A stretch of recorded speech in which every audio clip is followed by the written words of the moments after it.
This is the FlipNerd.com Expert Real Estate Investing Show, the show for real estate investors, whether you're a veteran or brand new. I'm your host, Mike Hambright, and each week I bring you a new expert guest that will share their knowledge and lessons with you. If you're excited about real estate investing, believe in personal responsibility, and taking control of your life and financial destiny, you're in the right place. This is episode number 420, and my guest today is Rashad Sullivan. Rashad is only 26 years old, but wise beyond his years.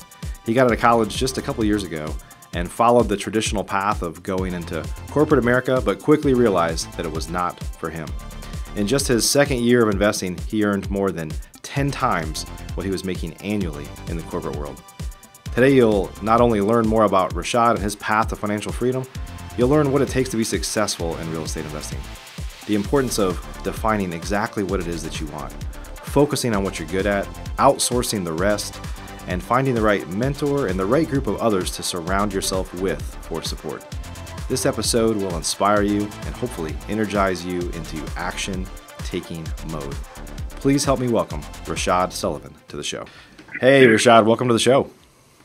Hey, Mike, thanks for having me, man. Yeah, I've been excited to have you on. I want you to introduce yourself here in just a second, but it's always exciting to talk to a young guy. Maybe you'll share your age with us here in a little bit that just learned this earlier. I mean, honestly, one of the things I've done. This is episode number 420. You've done a lot of shows, and I have a pretty big network. Whenever I ask people, and I ask this question all the time, what's your biggest regret?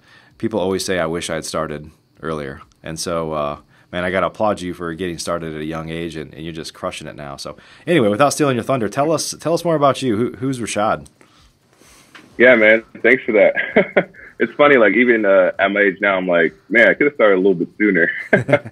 But yeah, my name's Rashad. I'm out of California. I'm in the Central Valley. Probably like, I don't know if anybody's heard of like Modesto, Stockton, Sacramento. I'm in that area. I'm 26 years old. Kind of fell into real estate out of nowhere. Basically, I was going to college, and I was working a full-time job and going to school full-time, and I was just like, this is terrible. Like, I hated it, and I just knew, like, when I graduated that I didn't think the corporate world was for me, just from kind of being around the people that I worked with every day and kind of just talking with them. I was like, this isn't for me. There's got to be more, and kind of just stumbled into real estate based on just looking at rental properties. I was like, I want to have some rentals, maybe have some passive income, and, just supplement my income so I don't have to be at this job. Yep. And kind of fell into flipping and just been kind of going after it ever since, man. Yeah. And what was your undergrad in? Business. It was actually funny. It was in business, but it was a concentration in computers. So I'm a huge like data nerd. Like I could break down an Excel spreadsheet like nobody's business. Like that's kind of my focus, but it just so happened that major fell into business, and I was just doing that. Yeah. So what's the first thing that you might have felt like unsatisfied in your first job there in the corporate world? But how did you find real estate though? Yeah. So my dad actually has quite a few rentals. He has like 5 or 6 properties that he bought. Okay. And he was always like working on those houses. They do all the work himself. He managed all that stuff. And so like when I saw that, I was like, this doesn't sound like something I really want to do. And then kind of as I just kept going, I kept thinking about it. I was like, well, I guess it would be cool like if I did it differently, because like I was fond of real estate. I knew you could make money with it. I knew a lot of people did it. And I knew a lot of flexibility to people, but I didn't know anything about it. And so like I started reading, and I saw that people were like using property management and buying them differently. And so they would cash flow and all this kind of stuff like that. And my dad made money, but at the same time, it was more like an equity play, more so than like a cash flow play. Right. And so I kind of just started looking at that, and I saw people like, I remember this one guy, he posted a check, like a guy out of Fresno, and he posted like a $50,000 check. And I was like, 50 grand, like from one house, like that's like double what I make at my job. Yeah. And so I was like, well, flipping sounds kind of interesting. And I was like, well, if he could do it, I could do it. And so that was kind of my goal, but I knew I didn't have the money, and I didn't know I didn't know. And so I was going to try to go more of a wholesaling route, but it just, as I kept going, I'm like, wholesaling doesn't sound like it's what I really want to do. So I started just out more into flips. So. And refresh my memory, you've been an investor for how long now? Successfully? Well, I bought my first house at the beginning of 2016. I started trying to buy a house at the mid of 2015. Okay. But yeah, 2016, I bought my first property. So we're about 2.5 years, I guess. And then I know you shared, just for folks that are listening, Rashad is a member of our Investor Fuel Mastermind, and you kind of shared your story there that, I don't want to put you on the spot, but if you want to share like kind of how much you were making at your job, and then I guess what you made in your first kind of full year as a real estate investor. Yeah, for sure. So at my job, I was making about 38,000 a year, something like that. Yeah. So I was doing that, and then in 2016, kind of struggling to get in there. I think I bought 6 houses. I think 3 of those were a partner. Gross profit was probably like around somewhere in the 2s, I think. And then 2017, I bought 13, all mine. I only sold 7 of those. I think I sold 3 of those this year. And that year, I think I did about a little under $500,000. So yeah. So the struggle is real, right? The struggle is real, right? It's all relative, right? Yeah. For folks listening, I mean, he's in Northern California, so there's some bigger deals out there. But man, to go from making $30-some thousand a year to 7 to 10xing that pretty quickly is awesome, man. And I know. By the way, we laugh here. We both know that was a lot of hard work, right? Oh, for sure, man. I mean, I can't. You never could get the whole picture from someone, and I'll be happy to explain it. But like, I won't go full in detail. But there's a lot of. I mean, 3 a.m. was my usual bedtime, if not later. Getting up at 9 o'clock, still trying to answer phones and stuff like that. So there's a lot of hours, and I mean Saturdays and Sundays, like all of that. Like it wasn't just I was kicking back, flipping houses. Like I was very actively involved, very actively looking for more deals, and asking for help, mentors, all that kind of stuff. There's a lot of work that went into that. Yeah. Sure. Yeah, we talk a lot about that because it's real easy for people to think that this is an easy business. And man, if people that know me, people that have heard me talk for more than an hour, they know that I'm constantly saying how difficult this business is. It's a challenging business, but you're working for yourself and you're making a lot more money than you were before, and you've got a lot more freedoms than you would have ever had working for somebody else. So that's the trade-off, right? Yeah, man. Yeah. Awesome. Well, we're going to be talking a lot today about a lot of folks, even if for those that are listening right now, you heard Rashad talk about his numbers. He's not doing huge volume in terms of units, and some of that's because he's in California, Northern California, and the deals are bigger. But I think a lot of times, there's a lot of my fellow podcasters out there, lots of information that's put out that talks a lot about the number of deals that somebody does. And today Rashad's going to talk to us quite a bit about, hey man, it should be about the lifestyle and what you're trying to accomplish. A lot of us get into real estate investing because we want financial freedom, but we also want freedom of our time. And it's kind of hard to have those things if you're like a super high volume person sometimes. So it sounds kind of sexy or cool that somebody is doing huge volume, but sometimes that's not really what's necessary to live the life you want. I think I said that. Did I say that right, Rashad? Yeah, for sure. Definitely. Yeah. It's really easy when I got started to get caught up and just seeing all these people doing all these deals, and you think that I need to live that same kind of vision. And for me, like I was chasing that for a while, but it's just like I realized that, you really don't have to unless you really want to. I mean, obviously I have aspirations to grow and do more deals, but at the same time, it's like I don't feel like doing 30 deals a year is a for sure minimum to success. Right. Because I think as long as you're making money, you're able to provide for your family, community, all this stuff. It's like you really don't have to do all of that. If you're an active real estate investor already doing deals and looking to double or triple your business, you should consider joining the Investor Fuel Real Estate Investor Mastermind. We're a small group of investors that share our best practices, tips, and tricks with one another in an effort to all win. We limit our membership to only 1 to 2 members per market, so everyone shares their knowledge, tips, and tricks openly and honestly. Our members include some buying 1 to 2 houses a month, up to some of the most respected investors and leaders in the real estate investing industry, some of which have personally done over 1,000 deals. If you'd like to be considered for our invitation-only world-class mastermind, please visit investorfuel.com to request your personal invitation. Our next meeting is coming up quickly. Go to investorfuel.com now to learn more. So it sounds kind of sexy or cool that somebody is doing huge volume, but sometimes that's not really what's necessary to live the life you want. I think I said that. Did I say that right, Rashad? Yeah, for sure. Definitely. Yeah. It's really easy when I got started to get caught up and just seeing all these people doing all these deals, and you think that I need to live that same kind of vision. And for me, like, I was chasing that for a while, but it's just like I realized that, you really don't have to unless you really want to. I mean, obviously I have aspirations to grow and do more deals, but at the same time, it's like, I don't feel like doing 30 deals a year is a for sure minimum to success. Right. Because I think as long as you're making money, you're able to provide for your family, community, all this stuff. It's like, you really don't have to do all of that. Yeah. And the thing is that what I tell people all the time, and I catch myself saying units. How many units are you doing?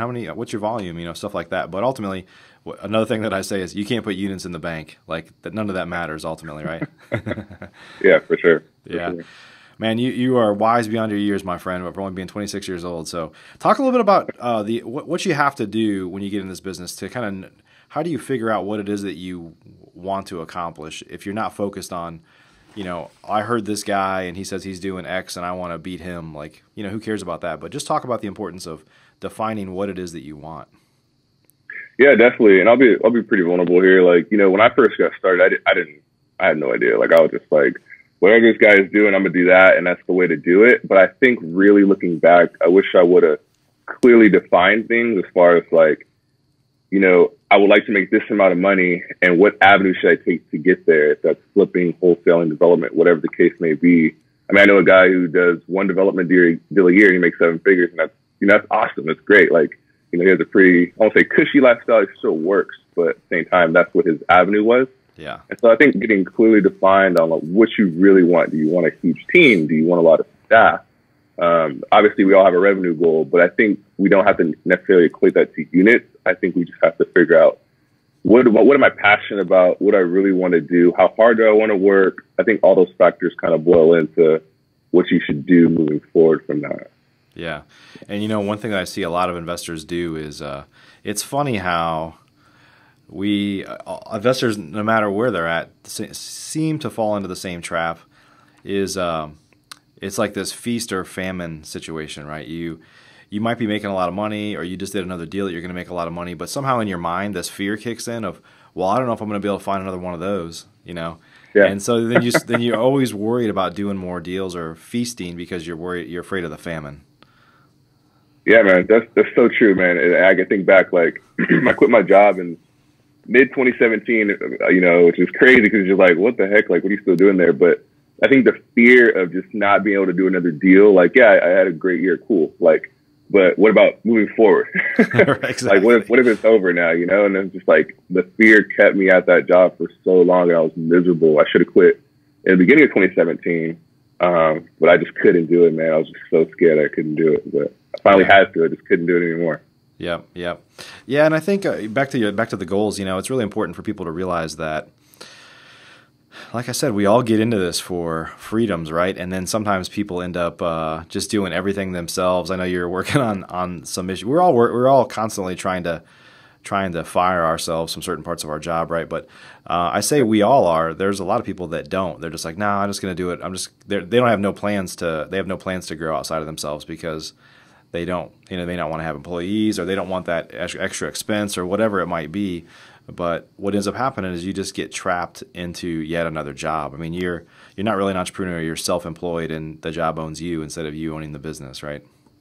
Yeah, for sure. Yeah, I have no problem saying that. Like, I'm definitely self-employed. Like, I have a job right now.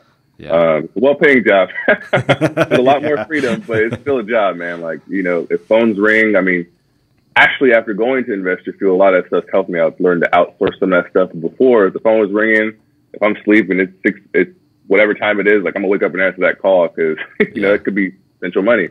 More so than now, it's like I've outsourced some of that stuff, so now like my phone just rang twice and I didn't answer any of those calls, and I'll follow up with those leads and see what's going on. But it's definitely different when you have a job and more so you have a business. So I'm working on actually being more of an entrepreneur more so than being self-employed.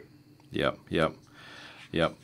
Let's talk a little bit about, a lot of times in the past, people have told me you get, I think a lot of us grew up, I don't know about you, but if you're not good at something, you're in school, like you're constantly trying to get better at things that you're just not good at, And now, I really, for the first time in a couple of years ago, started to hear people say, man, if you're not good at it and you don't like it, like don't focus on it. Just focus on what you're good at. And I know you believe that too. Talk about like what you should focus your time on when you're building your business, when you're just getting started. Yeah, man, I would terribly butcher this, but Gary has this chart where you kind of go through and you find out what you're good at and what you're not good at, and you kind of write it down. Yeah. And what you like doing, what you don't like doing. Gary Harper, yeah, Gary Harper. And he really broke that down for me. I was like, whoa, like, he's like, what you're not good at and what you don't like to do is probably not getting done, so you might as well find someone to do it. And I was like, that is pure gold. Like, I never thought of it like that, because you always hear, I think, depending on who you listen to, you always hear, work on your weaknesses and get better and this and that. And I just don't feel like that's the best way to 100% do it. I mean, for me, like, I don't feel like I'm a very, very adequate salesman. I have worked a little bit on my sales, but I'm only working on a place till I get to a certain level. And then I'm going to try to find someone who's a great salesman, just so I understand it, but enough to pass it off, because I don't care what I do. I think I'll be working on it forever if I wanted to be the greatest salesman, but I'm more good at analyzing deals, finding deals, working on more creative stuff. So I'd rather focus on more on that than try to focus more on sales. Another example, like project management. I'll be honest, I'm not good at project management, but I know how to hire the right GC to go do the job because he knows what he's doing. So I just hire GCs to help me with that. So it just works out better. And I just think that, we should more so focus on what we're really, really good at, learn the stuff that we may be weak at, but learn enough that you can get it off your plate and get someone in there that really knows what they're doing. Yeah, no doubt. Plus, if if you're not good at it, you usually don't like it either. That's part of the reason you're not good at it is you don't like it. So why do more of it, Sure, yeah. So this is kind of crazy. You were referring to Gary. Gary actually is coming in to my office this Sunday for us to do our quarterly EOS update. But I have the same chart you're talking about. I literally have it on my wall, like right here. So you can't see it on the camera, but it's kind of like you love it and you're great at it. You like it and you're good at it. You don't like it, but you're good at it, and you don't like it and you're not good at it. It's kind of like this matrix of what you're good at and what you enjoy doing. And it's like just focus on what you enjoy doing and you're good at. That's kind of where you're a shining star, right? So the other stuff eventually you gotta outsource. So yeah, man. Yeah.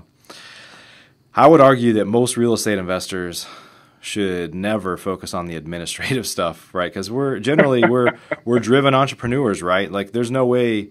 I don't want to say this to offend anybody. There's almost no way you're a driven entrepreneur that's forward thinking and you're a good admin. Like they don't really go hand in. You might be detail oriented, but you're just not. You're not, by definition, we're not detail oriented. Mike, man, like you're you're speaking to me because it's like, man, I'm looking around, like I got bills out here I need to pay, like this needs to be filed. Like, I bought 3 houses and I haven't updated my little filing charts, and it's like, man, like I am not, I can't do it. I'm more focused on what's the next deal. Like, looked at a house yesterday. I'm like, okay, let's try to find another deal. Like that may work. Like, it's just, we don't focus on the back end stuff. So we really do need an admin, and it's like that's the first thing I think I need. Like I have tons of return mail back here that can be skip traced and stuff like that. So it's like those things I need to focus on. And there's no doubt. I mean, as a real estate investor, the highest paying job we have is finding that next deal, right? Yeah. I say kind of in this order, not necessarily this order, but these 3 things: finding more deals, finding more money, and God forbid, enjoying your life more, which is why we're doing this anyway, right? Yeah, for sure. So the administrative stuff. Right now. The crazy thing about the administrative stuff is that there is somebody that is looking for your job, right? The job you have, and they will be awesome at it. Like they don't know how to find deals. They don't even want to. They don't want to have to deal with that. But they just like give me a checklist of stuff to start working on, and I'll love it all day long. Definitely. Yeah. You just have to find that person. Sometimes we think that person doesn't exist because we don't like it. Like nobody must like it. But I'll tell you, when you find an admin that's like, just get out of my way and give me a list of stuff to start checking off, and you hear them laughing because they checked off another one. They're just like totally geeking out on finishing the puzzle. It's like that's when you realize, man, I should have gotten rid of this a long time ago.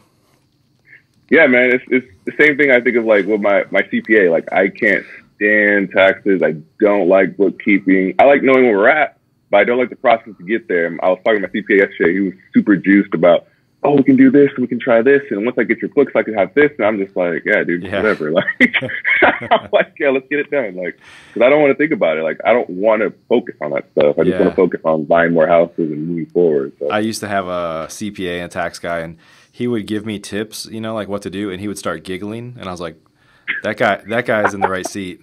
You know, like he was so geeked out on it, which I love to save taxes, don't get me wrong, but he was like, he wasn't even saving himself taxes, he was saving me taxes, but he was like giddy about it. I was like, that's the right guy. Exactly. Like I need him for sure, staying around forever. Yeah.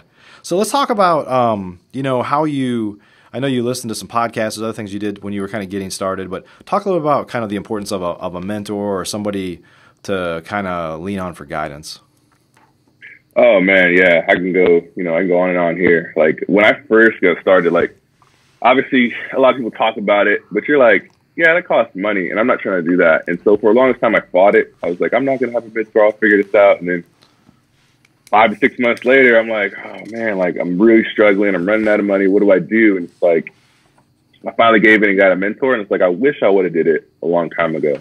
Yeah. But the one thing I did do when I got my mentor is I almost say, I got a couple mentors. I won't say they're bad, but they just weren't really aligned with what I wanted to do.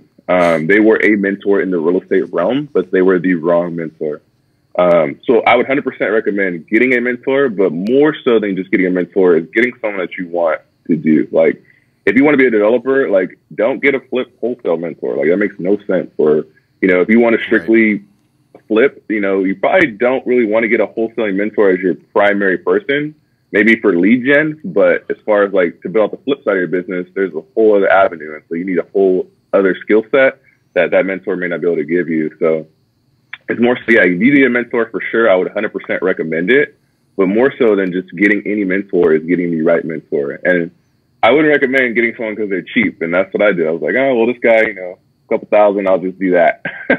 And I wouldn't recommend it. Like now I'd pay, you know, multiple 5 figures to get the right mentor to help me. And it's like, it's worth every penny. So. Yeah. You ultimately get what you pay for, right? I mean, you know, I have a coaching program, and honestly, our coaching program is very expensive. And when people ask about it, and I was like, well, man, I've got thousands of shows for free on FlipNerd. You can have access to those. And it's just not the same. I mean, I love my podcast. Obviously, we've been creating tons of them. I love doing this, but it's different that with the information out there, or somebody, you know, there's probably nothing that you couldn't learn on YouTube. Right, let's be honest. But it's just not necessarily in paint by numbers order of exactly what to do when, right? Yeah, for sure, man. And we were kind of even chatting about it really quick before we got online, was like, you know, a lot of people that listen to podcasts and stuff, you know, they generally don't do the information on the podcast. Like I can give you the breakdown step by step in a 5-hour podcast or whatever on everything. And you're probably not only going to do one of those things, if not any of them. You'll probably think about it forever, and then you'll just get busy and you won't do it. And I was like that. Like I listened to a lot of podcasts and for a lot of cool strategies. And I'm looking back like, why wasn't I doing this? But you don't know what you don't know. And I think that accountability aspect missing, as well as, you know, the monetary involvement is missing, as well as, you know, asking questions. Like I could listen to a podcast on, you know, how to do marketing, but it's like, how do I set up a marketing calendar so I can stay consistent? Like that's probably not going to be on there, but they'll tell you to send out, you know, these letters to this list, and you'll get called. Like, how do I stay consistent? There's little facets in there that, you know, you can't get from a podcast, YouTube, whatever. Yeah. And I think part of like the mentoring and coaching is always like you said, the side conversations. It's not here's the big heavy, like here's the meat and potatoes, right? But it's like there's always bits and pieces like, how do I do that? Or even if you say it, sometimes you and every individual listening learns a different way, right? So sometimes they're like, well, can I do one and show you what I did and let me know what you think? And, you know, sometimes most of us learn by doing, right? Not necessarily just by listening. Like we have to do it and then have some more questions about it, right? And kind of there's some iterations going on before you kind of like, I'm totally comfortable with this now, right? Yeah, man, 100%. Like when I did my first deal, like, I thought I knew everything because I listened to hundreds of podcasts because I had plenty of time to my job, you know. So I was like, I know what I'm doing. And then I got my first deal, and I partnered on it, which is, great. We brought the money and I learned a ton and we just split it.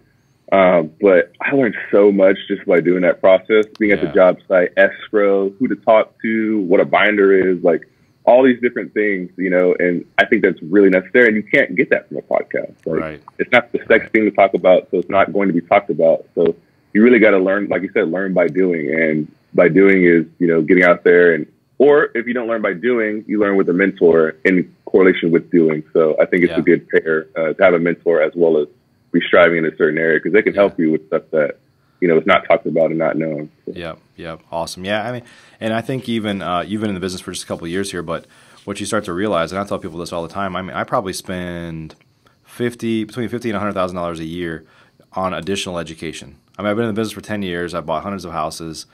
I'm really well connected. I host the podcast. Like, I'm listening to hundreds of episodes here, right? But I still value, like, hey, I need to go take a deep dive into a certain area just because I can't learn that on my own. I don't have the time to try to figure it out on my own. And I know that, and I value, I practice what I preach. Like, I value education even for myself. My wife bought a expensive training program recently just to learn tax liens and tax leads better. Even though we've been doing this for a long time, she's like, I value somebody just showing me exactly what to do. Like, show me the shortcut, Yeah, for sure. Definitely. That makes sense.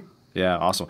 Hey, so talk a little bit about, there's the mentoring and coaching side, and some of it's just surrounding yourself with the right people. And we kind of mentioned up front that you're a member of the Investor Fuel Mastermind, where we've got some really just a lot of great people that have a lot of great experience in there. But I think a lot of newer people don't really understand the value. They feel like if I get around other people like me, that they're going to take something from me, instead of saying, like, I'll share my knowledge and other people will share theirs too. But maybe just share your thoughts on the importance of surrounding yourself with other people. Yeah, man, kind of where I was at with that. And, I'm in a couple masterminds, and it's like, one thing I realized is, I feel like you can't do this business as a lone ranger forever. I mean, I feel like there's the people that do, and I think they get to a certain point of success. But I feel like to really reach past that plateau, you really need some outside help. Yeah. And me, after hanging out with Gary and taking a couple tests, I was like, I noticed I'm not a huge visionary. Like, I'm not a huge visionary person, but I'm a great implementer. And so Gary recommended, it's good that you're in a couple masterminds because you can get vision from other people. Like, I remember talking with a couple guys from Investor Fuel, Steve and Mike Singletary, and listening to those guys talk, like, I don't think I slept that night, bro. Like, I was up so late because I was like, these guys are talking some big stuff.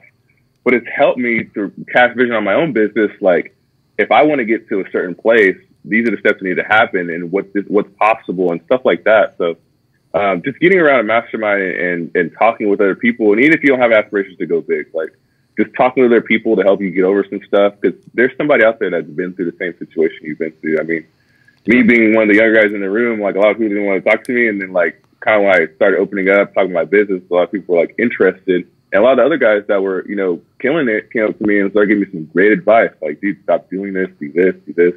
And it's like that little correction has changed everything. Like, I have so much more freedom, like, right now, because I've outsourced a lot of stuff now and just taken a lot of the information that it gave me. And now I'm trying to refill my time with more stuff that I can do to work on to make better. And so, yeah, it's always good to have a community that you could, let me put it this way, a vested community too, because you could have a community of people that you just got to come around for coffee and they'll just, share what they're doing. But you have a vested community that wants to get something out. That's way better than just sharing stuff with people who kind of just, I won't say don't care, but maybe not have that same kind of vested interest as well. Yeah. Yeah. And I it's hard for me to not sound biased about this, but when you spend, the more money you spend, the more vested you are on these things, right? I mean, we've done some free groups, or there's people that are like, why would I pay to be a part of your mastermind when I can just go start my own meetup? And it's like, there's nothing wrong with that, but you're not going to get the collection of people in the room that could really move the needle for you. And I think the type of people that we have in Investor Fuel or any of the high-end masterminds are the type of people that you could have a little hallway conversation or hear them say something, and it could literally double your business, right? There's just little things that you can pick up and be like, oh man, that's going to change everything. And it's not these big ideas necessarily. It's little things that move the needle for those of us that are already in the business, right? Yeah, man, you learn so much from all these guys, and it's like, I think one thing too is like most people shy away from these high-end masterminds because the capital investment. But it's like, man, if that makes you 10 times the amount of money. Yeah. Was it worth it? Like, it's almost like you probably tell with your coach students all the time with direct mail. It's like, you can't look at it as an advertising expense. You got to look at it as an investment. Like, right, if you spend $5,000, you make 25. Are you really going to be mad about it? Right.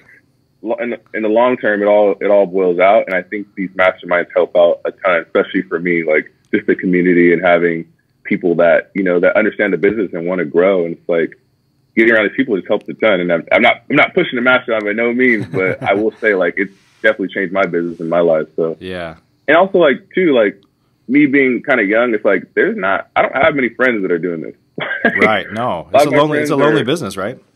Oh, for sure. And yeah. It's like, it's like a lot of my friends are, working jobs and, out of college and kind of still figuring it out. And it's like, I'm not better than them by no means, but, it's like, I can't really talk to you about anything else. So it's good to be around some people that are, business minded and focused. And, my other friends are from other stuff. And then business is kind of more for you guys. So it's good to kind of have the best of both worlds, I guess. Yeah, that's absolutely true. And I think it helps just to get around people that are, this is one of the things we say about masterminds or groups like that. If you're the most accomplished person in the room, you're in the wrong room, right? So you need to constantly be getting yourself around people that you aspire to be, not be like, but to kind of the types of they've achieved the kind of things that you hope to achieve, right?